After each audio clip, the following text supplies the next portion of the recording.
Para hacer democracia, se requiere estar bien informados. La Urna, programa del Instituto Electoral de Coahuila. Los temas democrático-electorales al alcance de la ciudadanía. Hola, ¿qué tal? Bienvenidos a su programa La Urna, producción del Instituto Electoral de Coahuila. Como siempre, les saludamos con mucho gusto y mucho agrado y le queremos invitar a que se quede con nosotros.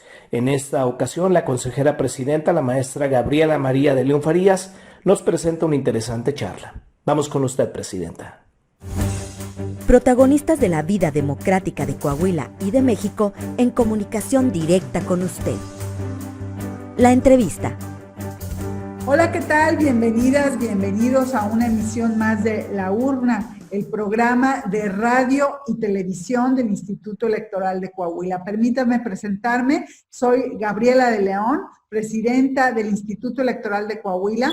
Y antes de dar inicio a esta emisión, quisiéramos agradecer quienes nos ayudan con la difusión de este programa, especialmente a Núcleo Radio y Televisión, a GPS Media, y a quienes nos ven y nos escuchan a través de nuestras redes sociales. Muchísimas gracias, gracias por estar aquí con nosotros. Y bueno, quédese porque hoy vamos a hablar de un tema muy importante, que son los derechos político-electorales de las poblaciones LGBTIQ+. Así es que está muy interesante el tema. Y para hablar de este tema, nos acompaña el día de hoy Carlos Llamas. Él es activista por los derechos humanos desde hace 24 años en el estado de Coahuila, fundador de grupos juveniles y asociaciones civiles en pro de los derechos de la comunidad LGBTIQ+. Actualmente es representante legal de Jóvenes Prevenidos AC, cuenta con diplomados y capacitaciones por la Facultad de Medicina, la Fundación Mexicana para la Planeación Familiar, Comité Humanitario Compartido contra el SIDA-AC, Clínica Especializada La Condesa, AIDS Healthcare Foundation, así como la Red Mexicana que vive con VIH-SIDA-AC, Letras SIDA, Cultura y Vida Cotidiana AC, Colectivo Sol, Coalición de Activistas por el Acceso Universal, Censida, Tecnológico de Monterrey, Campus Saltillo, así como tiene un seminario internacional de derechos humanos y seguridad pública en el gobierno del estado de Coahuila. Él es licenciado en psicología por la Universidad Iberoamericana y tanatología por la Secretaría de Salud del estado de Coahuila. Carlos, muchas gracias por acompañarnos el día de hoy aquí. Es un gusto tenerte con nosotros. Hola Gaby, buenas tardes. Muchas gracias por el espacio y por llevar a la mesa temas tan importantes, tan necesarios, tan urgentes para la sociedad coahuilense. A ver, hemos hablado de temas de los derechos de las poblaciones LGBTIQ+, pero bueno, para quienes no estén familiarizados con el tema, se les puede parecer un nombre muy largo. Y platícanos, a ver, ¿qué es esto de LGBTIQ+? Bueno, no, perdón, me equivoqué, LGBTIQ+, perdón. LGBTIQ+. Fíjate que estas siglas representan a los grupos de la diversidad sexual que conforme va avanzando este movimiento, ha venido buscando que se reconozca cada una de sus siglas, ya que cada una de estas siglas tiene necesidades muy específicas y muy diferentes. Es por eso que se ha venido generando estas siglas como L de lesbianas, G de gays, B de bisexuales, LGBT de la comunidad trans, que aquí en la comunidad o las poblaciones trans, esta sigla sirve como un paraguas, ¿verdad?, para albergar todas las expresiones de género y todas las identidades de género. Hablamos también de la I, que son las poblaciones intersexuales, que en algún momento ahora sí que de la historia, ellos eran considerados como hermafroditas. eran conocidos como hermafroditas. Entonces, en muchas culturas y en nuestra propia cultura mexicana, durante mucho tiempo se pensó que era como un mito, que no existían, pero que sin embargo existen, ¿verdad? Y que son consideradas dentro de estas poblaciones, y la Q de las poblaciones queer o de las poblaciones también no binarias. Son personas que no se asumen ni como hombres ni como mujeres, y a estas siglas se les anexa un más, que se deja abierto a todas las demás siglas que pudieran acercarse, que pudieran nacer, que se pudieran identificar, ¿verdad? Para que puedan ser añadidas posteriormente. Claro, bueno, como todas y todos sabemos, se representa, bueno, un símbolo de estas poblaciones, pues es el arco iris, y precisamente tú lo estás diciendo, hay una gran diversidad de colores, de preferencias, que, bueno, están incluidas en estas poblaciones. Me imagino, Carlos, pues que la lucha por el reconocimiento de los derechos de estas poblaciones LGBTIQ+, pues no ha sido fácil. Platícanos un poco cómo nace el movimiento aquí en Coahuila. Mira, el movimiento aquí en Coahuila nace a partir del año 2002, y es algo tan bonito el poderlo comentar, porque mientras en otros estados, incluso en otros países, el movimiento de la diversidad sexual ha nacido, ahora sí que a raíz de la rabia, del enojo, de la violencia.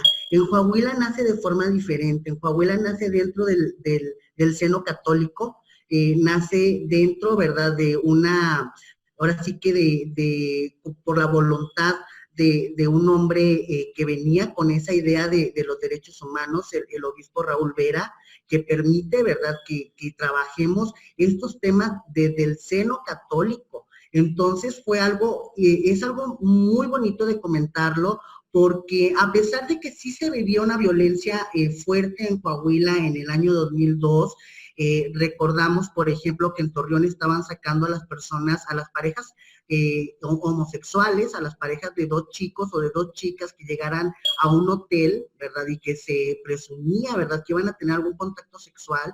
La fuerza pública ahora sí que tenía esa facultad de sacar a las personas de los hoteles.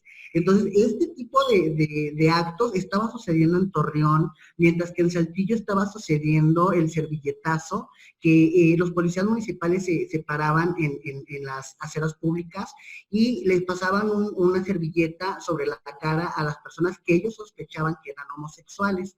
Y si la persona traía maquillaje, iban y eran detenidos y los metían a los separos municipales. Ese tipo de marco, ¿verdad? Lo estábamos viviendo en Coahuila en el año 2002, y también, ¿verdad?, por mencionar nada más algunos, que hay más ejemplos. Entonces nace el movimiento aquí en Saltillo, y también a la par nace el movimiento en Torreón. Fueron los 2 municipios que comenzaron a trabajar el tema de la diversidad sexual de diferente manera. Mientras que en Torreón estaban peleando, ¿verdad?, porque se les respetaba sus derechos, pues nosotros estábamos haciendo una chamba acá en la cuestión espiritual, pero con la diversidad sexual, ¿verdad? Íbamos caminando con la diversidad sexual, congregándolos, conociéndonos también, pero desde algo más humano. Posterior a eso, se fue abriendo a los problemas sociales a los cuales nos enfrentábamos en aquellos momentos, y es como se viene transformando en lo que es hoy en día, que lamentablemente son pocas las asociaciones que existen en Coahuila, son pocos los grupos que están haciendo activismo, que están trabajando con poblaciones, pero que sin embargo son mucho más a los que éramos en el año 2002, en el año 2003.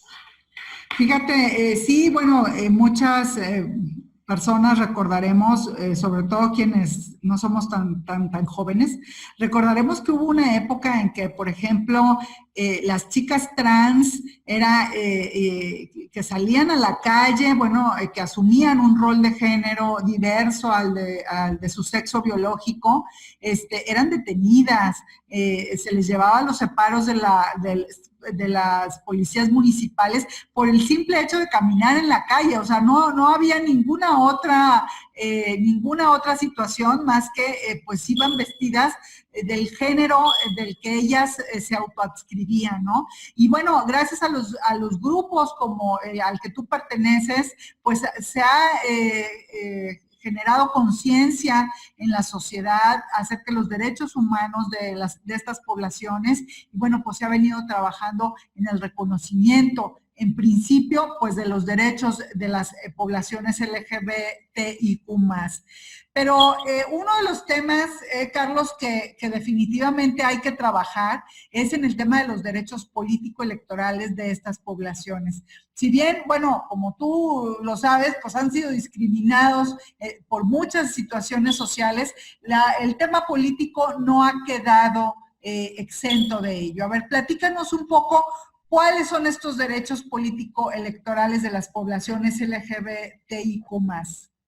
Mira, en primera instancia creo que es importante mencionar esta modificación que hace el INE para que las personas trans puedan acceder a una identificación con la apariencia que ellas desean, ¿verdad? Que es muy importante y que es un referente, porque es importante recordar, ¿verdad?, cuando no se les permitía ejercer su voto por el hecho de no ser la persona de la credencial de elector, de la fotografía. Entonces, esa modificación es algo muy importante, fue un paso histórico, ¿verdad?, para que las personas trans pudieran acceder al voto. Entonces, desde ese punto, yo creo que sí hay mucho trabajo por realizar, desde la sensibilización del voto, desde que las personas trans puedan sentirse seguras, puedan sentirse seguros a poder llegar a una casilla y poder ejercitar su voto en los procesos electorales.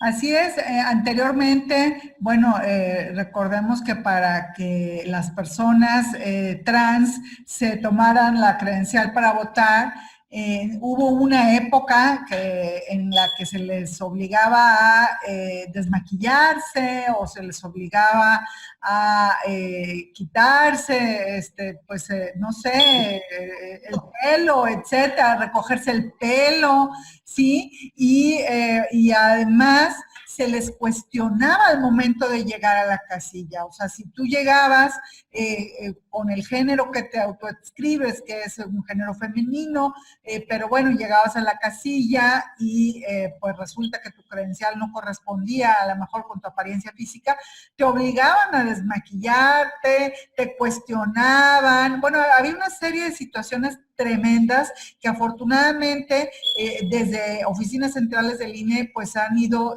sensibilizándose de ese tema y ya han ido cambiando. Más adelante vamos a hablar de los protocolos trans y sobre todo también de la participación ya directa de las personas de la comunidad LGBTIQ+.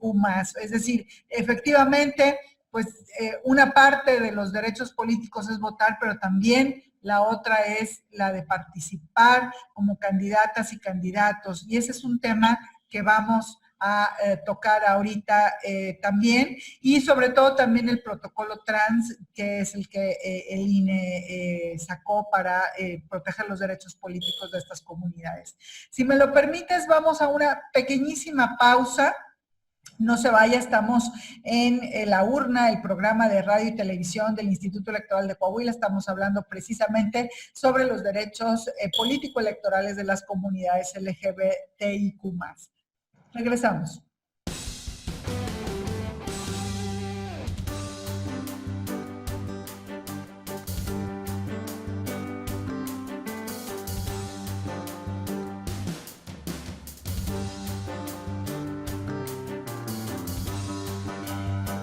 Bienvenidas, bienvenidos de nueva cuenta a La Urna, el programa de radio y televisión del Instituto Electoral de Coahuila. Mi nombre es Gaby de León, soy la consejera presidenta de IEC y estamos hablando el día de hoy con Carlos Llamas, es un activista político de la comunidad LGBTIQ+.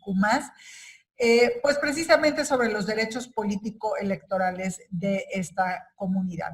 Carlos, hablábamos precisamente de estos primeros obstáculos a los que se enfrentaban las comunidades de la diversidad sexual. ¿Cuáles son los otros desafíos de los derechos político-electorales de esta comunidad? Fíjate que algo que me gustaría comentar, que vivimos en los últimos procesos electorales aquí en Coahuila, porque me tocó estar en algunas casillas y una de las medidas que se tomó fue el no hablar por los nombres que aparecen en la credencial de elector, que creo que es algo muy importante. Sí se vio una capacitación a cada uno de los participantes en las mesas de casilla con respecto al tema de las poblaciones trans. Veíamos que se dirigían a las personas trans por los apellidos cuando todavía no habían accedido a los cambios de identidad de género. Es importante también mencionarlo. En Coahuila, después del año 2016, las personas trans pueden acceder al cambio de identidad y posterior a eso, pues también pueden acceder al cambio en la cuestión de la credencial de elector. Pero sin embargo hay población trans que no lo ha deseado de esa manera, que permanece todavía con sus nombres de pila, y en esas situaciones veíamos a una mesa, ahora sí que una mesa de trabajo bien informada y que se dirigió en todo momento con respeto hacia las poblaciones trans, llamándolas por los apellidos, que fue uno de los pasos importantes, ¿verdad?, en estos ejercicios electorales. Sí, bueno, definitivamente habrá personas que accedan a este cambio de identidad tan fácil como es aquí en Coahuila, pero también lo has dicho, hay personas que no quieren acceder a ese cambio de identidad y que también tenemos que proteger su participación política. Ahora, Carlos, ¿cuáles debieran ser las acciones afirmativas que tenemos que tomar las autoridades electorales para asegurar la participación de la comunidad LGBTIQ+? Mira, algo que yo he visto que en los últimos años el destape de muchos políticos gays ha sido devastador. Y lo digo desde un punto en el que por buscar un poder político se han abierto como homosexuales, se han abierto como gays, que ahora sí que son la mayoría, ¿verdad?, los que están viniendo a buscar ese poder dentro de los espacios, sin dar espacio a otras siglas, a otras poblaciones que también existimos, como las poblaciones trans, como las poblaciones de lesbianas, ¿verdad?, que también tienen problemas específicos y que es necesaria la participación y asegurar la participación en estos espacios. Yo creo que el poder monitorear a los partidos políticos desde los programas que ofrecen dentro de sus estatutos, dentro de sus institutos, de sus casas de campaña, lograr que cada partido político se capacite en los temas LGBT principalmente, y posterior a eso poder trabajar con ellos algún proyecto o alguna conformación de proyecto para atender a cada una de las poblaciones. Y creo que es muy importante mencionarlo. Anteriormente hablaba de la importancia de las necesidades de cada una de las siglas, ¿verdad?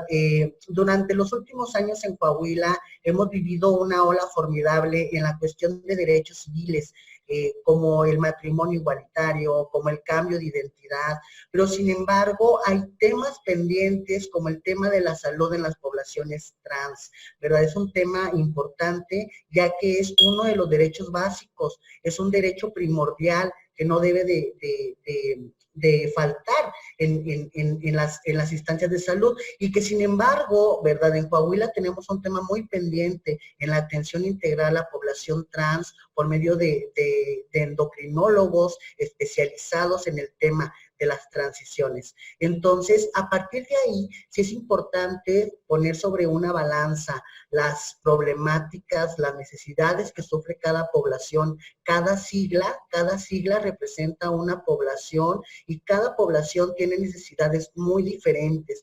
Creo que en el tema de las poblaciones gays con todo el respeto, sí se han cubierto, ¿verdad? Y que no hay un punto de referencia cuando hablamos de un hombre gay masculino, ¿verdad? Que no tiene ningún problema ante la sociedad, que no tiene ningún problema al enfrentarse a un sistema de salud o a cualquier instancia de servicio público. Pero sin embargo, cuando hablamos de personas trans o de personas que han optado por un género distinto al que se le fue asignado al nacer, es ahí donde encontramos un problema grave cuando se enfrentan a una cita con el médico, cuando se enfrentan ante una ventanilla gubernamental, y entonces ahí yo creo que es importante poner el dedo, ¿verdad? Y partir desde las necesidades específicas, pero sí desde las necesidades más urgentes,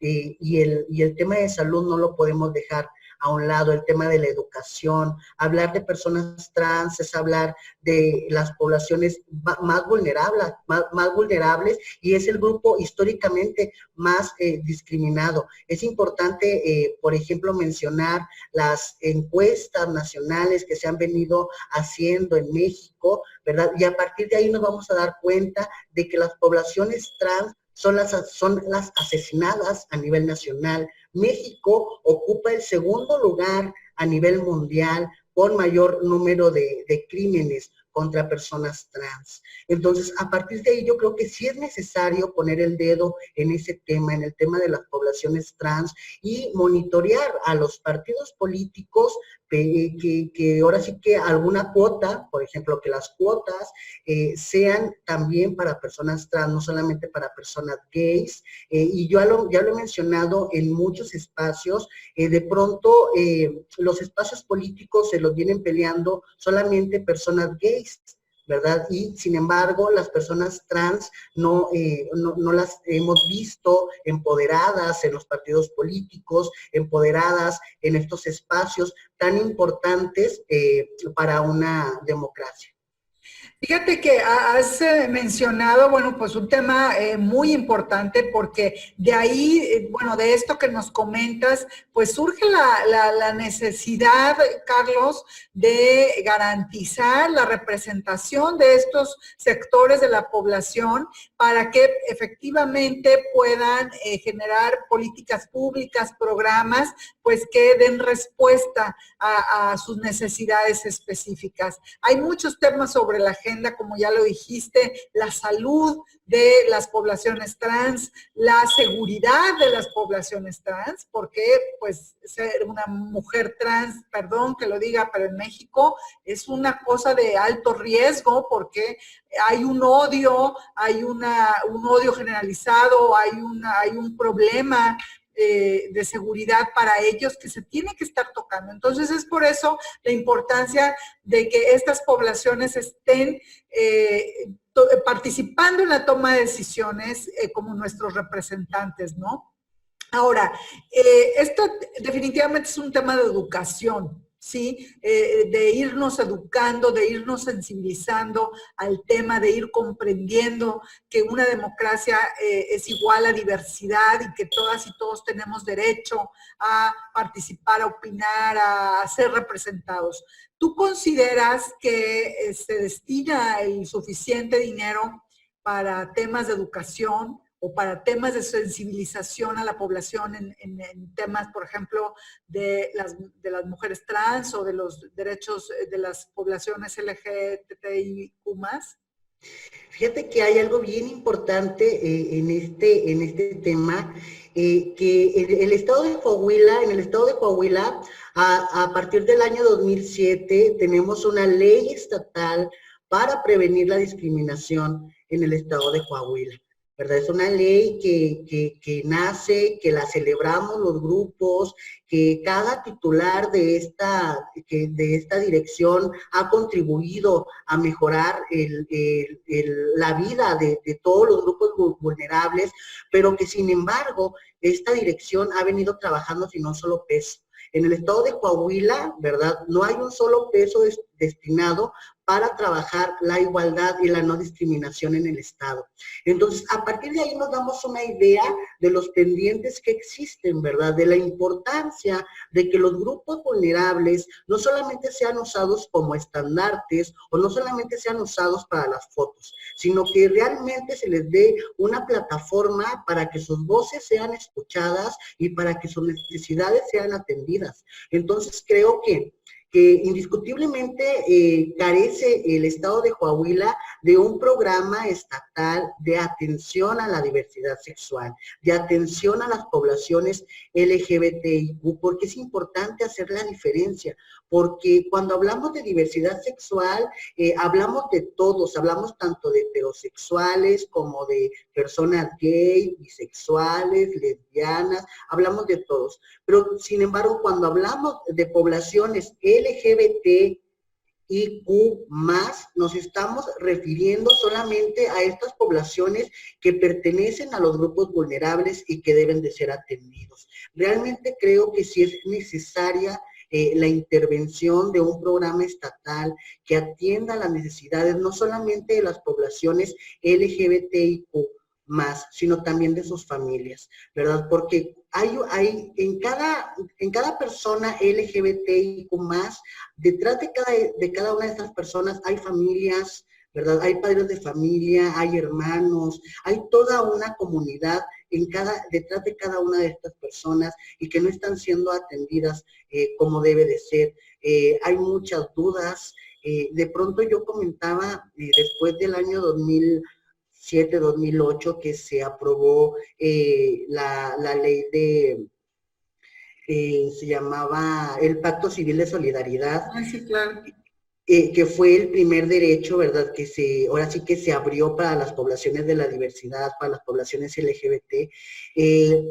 La sociedad no estaba preparada y han pasado ya más de 13 años después de ese paso tan importante, y vemos a una sociedad que aún se resiste, vemos a una sociedad que aún tiene muchas dudas con respecto al tema, vemos a muchos padres de familia que le tienen miedo porque no saben, porque no conocen estos temas. Entonces yo creo que sí es muy importante que la educación se abra a estos sectores, que se atienda, que atendamos, por ejemplo, a las poblaciones LGBT que no han terminado la secundaria, que no han terminado la preparatoria por el bullying, por la violencia que sufrieron. Esos temas son importantes, son muy sensibles, son necesarios que se lleven a la mesa y que se pueda construir un programa, que se pueda construir un módulo, no sé, un proyecto, ¿verdad?, que atienda a este sector, no nada más aquí en la capital del estado, sino en todos los municipios del estado. Digo, si aquí en Saltillo tenemos ahora sí que temas muy pendientes, pues no sé cómo expresarlo, cómo platicarte, ¿verdad?, las atrocidades que vive Palau, por ejemplo, o que vive el municipio de Allende, ¿verdad? O sea, Sabinas, que son municipios ahora sí que machistas, ¿verdad? Que se vive el machismo de una forma muy fuerte y que sin embargo estos temas todavía son puntos rojos, ¿verdad?, en la agenda.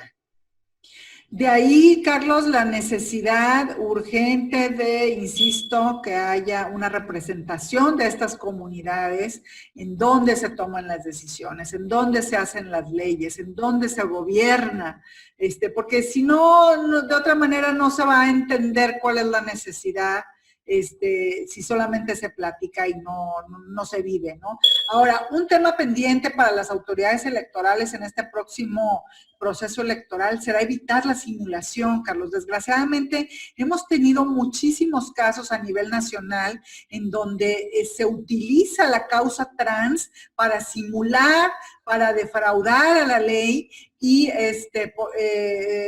postular candidaturas que no tienen nada que ver con la comunidad. Por ejemplo, el caso concreto de Oaxaca, de los Mushes de Oaxaca, que bueno, es una comunidad transgénero, y bueno, pues hubo personas que pues se pusieron una peluca, se pintaron los labios y se postularon como Mushes, ¿no? Como personas trans.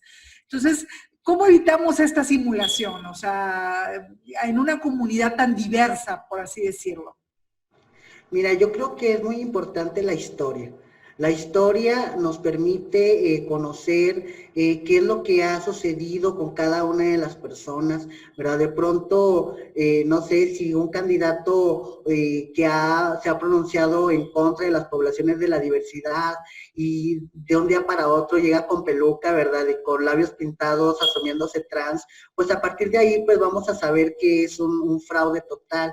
También, por ejemplo, yo, desde mi persona, yo creo que es importante conocer la historia de esa persona, ¿verdad? ¿Cuántos años ha vivido de esa manera? ¿Qué es lo que ha hecho, verdad? ¿Qué historia tiene? La familia es muy importante. Yo creo que sí es importante para poder contender por un puesto público, para poder estar dentro de alguna cuota, ¿verdad? Que se ha buscado mucho, ¿verdad? Por parte de las poblaciones de la diversidad, poblaciones LGBT, estas cuotas, sí conocer, ¿verdad? Esas historias, conocer las familias y la historia nunca va a mentir, por más de que se quiera distorsionar, por más de que se quiera insistir en borrar la historia por sí sola se cuenta. Entonces yo creo que esa es la mejor arma. Y también mencionar que los grupos, ¿verdad? Los activistas LGBT, pues no van a permitir ese tipo de situaciones. Hoy en día en Coahuila hay activistas, hay más activistas, ¿verdad? Que los que comenzamos en el año 2002, del 2002 creo que nada más soy yo. Ahorita ya hay más activistas, ya hay más líderes, ¿verdad? Que están luchando por los derechos de las poblaciones de la diversidad y a los cuales se les hace un reconocimiento amplio a cada uno de ellos, a cada una de las asociaciones, de los colectivos, de los patronatos, de las marchas de cada uno de los municipios que se han venido organizando para poderlas llevar a cabo. Ya hay gente viendo y yo creo y yo confío plenamente que no van a permitir que ese tipo de situaciones ocurran en el estado de Coahuila. Claro, lo has dicho muy bien, Carlos. Pues la ciudadanía tiene que estar acompañando a estas poblaciones y tiene que estar vigilando a los partidos políticos para evitar cualquier acto de simulación que pretendan hacer en los temas de la inclusión a las personas de la diversidad en las postulaciones a cargos públicos. Desgraciadamente, Carlos, se nos ha terminado el tiempo. Estuvimos muy, muy contentas y contentos de platicar contigo. ¿Algo más que quieras agregar? Sí, me gustaría comentar que más una invitación, ¿verdad? A los padres de familia, a los padres a que se acerquen. Dentro de la Asociación Jóvenes Prevenidos trabajamos círculos de conversación. Entonces, si hay algún padre de familia que nos esté viendo, que esté viendo este programa, que se acerquen a la asociación, que se inscriban en la lista, para poderlos incluir dentro de estos grupos de autoapoyo, ¿verdad? Damos consejería, damos el acompañamiento, ¿verdad? Si el padre de familia piensa, sospecha, el hijo ya le dijo, ¿verdad?, que pertenece a las poblaciones LGBT, pues que se acerque, que se informe y que los padres de familia sean las principales fuentes de información siempre, antes de que evitemos que los hijos lleguen a las calles con un desconocido a aprender de estos temas. Entonces la invitación es esa. Claro, y sobre todo, Carlos, que también sean las principales fuentes de apoyo, ¿no? Estas poblaciones requieren mucho, mucho apoyo de sus familias, así es que infórmense, platiquen, dialoguen. El diálogo es lo más importante en una democracia, pero también lo más importante en una familia, en una sociedad. Así es que a platicar, a dialogar, a informarse, y pues muchísimas gracias. Estuvimos de verdad muy contentas de tenerte el día de hoy aquí. Por ahí en nuestras redes sociales estarán apareciendo pues también las suyas, para si alguien tiene alguna duda, pues puedan contactarse y bueno, puedan recibir la ayuda necesaria. Y pues bueno, muchísimas gracias a todas y todos quienes nos escucharon el día de hoy en La Urna, el programa de radio y televisión del Instituto Electoral de Coahuila. De verdad, gracias, infórmense, platiquen y bueno, nos vemos en una emisión más la próxima semana. Hasta pronto. Y bueno, fue todo. Muchísimas gracias por haber estado aquí con nosotros en su programa La Urna, esta producción del Instituto Electoral de Coahuila. Nos puede seguir también en redes sociales, en Facebook como laurna.programa radiofónico del IEC, en Instagram, programa-radiofónico y en Twitter, laurna-IEC. Queremos tener comunicación con usted. Pásenla muy bien. Hasta la próxima semana. Gracias por acompañarnos en una emisión más de La Urna, llevado hasta ustedes por el Instituto Electoral de Coahuila. Nos escuchamos en nuestra próxima emisión.